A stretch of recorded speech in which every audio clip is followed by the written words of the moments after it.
শুরুটা হয়েছিল কোটা সংস্কারের দাবিতে, কিন্তু শেষটা হয়েছিল সরকারের পতনে। ২০২৪ সালে সবচেয়ে আলোচিত ঘটনা ছাত্রদের নেতৃত্বে গণ আন্দোলন, যা গড়িয়ে যায় সার্বিক সরকার বিরোধী আন্দোলনে। সে আন্দোলনের ঢেউয়ে ভেঙে পড়ে আওয়ামী লীগ সরকার। বিরোধী দলগুলো, বিশেষ করে বিএনপি, চূড়ান্ত প্রস্তুতিতে নামে নির্বাচনের জন্য। কিন্তু প্রশ্ন একটাই, বিএনপির শীর্ষ নেতা তারেক রহমান এখনও দেশে ফিরছেন না কেন? ২০২৪ সালের শুরুতে সরকারি চাকরিতে কোটা সংস্কার নিয়ে বিশ্ববিদ্যালয়ের ছাত্ররা আন্দোলন শুরু করে।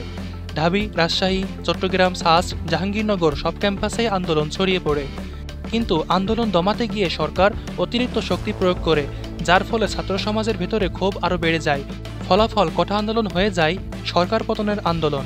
ধীরে ধীরে দেশের সব প্রতিষ্ঠানে গড়ে ওঠে ছাত্র ঐক্য পরিষদ, যারা সরাসরি সরকারের পদত্যাগ দাবি করে। আন্দোলনের দ্বিতীয় মাসে বিএনপি, গণতন্ত্র মঞ্চ, জাতীয় ঐক্য ফ্রন্ট, জামাত সহ প্রায় সব বিরোধী দলগুলো আনুষ্ঠানিকভাবে আন্দোলনে সংহতি প্রকাশ করে। এরপরে শুরু হয় ভয়াবহ দমনপীড়ন, সংঘর্ষ এবং সর্বশেষ আন্তর্জাতিক হস্তক্ষেপের আহ্বান। চূড়ান্ত চাপের মুখে আওয়ামী লীগ সরকার দেশ ছেড়ে পালাতে বাধ্য হয়। সরকার পতনের পর নির্বাচনকালীন নিরপেক্ষ সরকার গঠিত হয়। এই পর্যায়ে বিএনপি অন্যতম বড় রাজনৈতিক শক্তি হিসাবে এগিয়ে আসে। দল গোছাতে শুরু করে, নির্বাচনী ইশতেহার তৈরি হয়, কৌশলগত আলোচনায় আন্তর্জাতিক মহলের সঙ্গে সম্পর্ক বাড়ানো হয়। কিন্তু এখানেই আসে বড় প্রশ্ন, দলের প্রধান তারেক রহমান কি দেশে ফিরবেন? এই প্রশ্নের উত্তর খোঁজার জন্য আমাদের দেখতে হবে তিনটা ভিন্ন দিক। এক, আইনগত বাস্তবতা এখনও অটল। তারেক রহমান বাংলাদেশের আদালতে এখনও দণ্ডপ্রাপ্ত আসামি। ২১শে আগস্ট গ্রেনেড হামলা মামলায় যাবজ্জীবন সাজা, মানি লন্ডারিং ও দুর্নীতির মামলায় বিচারাধীন ও সাজাপ্রাপ্ত। সরকার বদলালেও আদালতের রায় রয়ে গেছে। নতুন সরকার চাইছে বিচার বিভাগীয় স্বাধীনতা অক্ষুণ্ণ রাখতে। ফলে তিনি ফিরলেই গ্রেপ্তার ও বিচার প্রক্রিয়ায় পড়ার ঝুঁকি আছে। ২, রাজনৈতিক কৌশল হিসাবে না ফেরা। অনেক বিশ্লেষকদের মতে তারেক রহমান চাইছেন নির্বাচন পর্যন্ত নিজেকে নিরপেক্ষ রাখা, যাতে বিএনপির উপর প্রতিহিংসামূলক বিচার ঠেকানো যায়।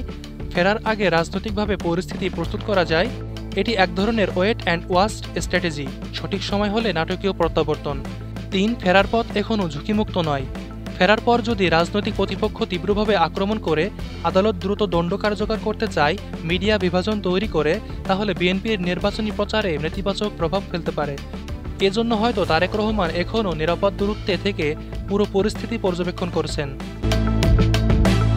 এটা অস্বীকার করার উপায় নেই, তারেক রহমান মাঠে না থাকায় নেতৃত্বে দ্বিধা, তৃণমূল পর্যায়ে বিভ্রান্তি, অন্য দলগুলো বিএনপির নেতৃত্ব নিয়ে প্রশ্ন তুলছে। অনেক নেতাকর্মী মনে করছেন, যদি নেতা নিজেই দেশে না আসেন, তাহলে কর্মীদের উৎসাহ কোথা থেকে আসবে? ২০২৪ সালের ছাত্র আন্দোলন বাংলাদেশের ইতিহাসে একটি টার্নিং পয়েন্ট। সরকার পতনের পর রাজনৈতিক মঞ্চ অনেকটাই প্রস্তুত বিএনপির জন্য। তবুও প্রশ্ন থেকে যাচ্ছে, এই সুযোগ কি বিএনপি পুরোপুরি কাজে লাগাতে পারবে? যদি তাদের নেতা এখনও দূরে থাকেন, তারেক রহমানের জন্য সময় এখন একরকম রাজনৈতিক পরীক্ষার।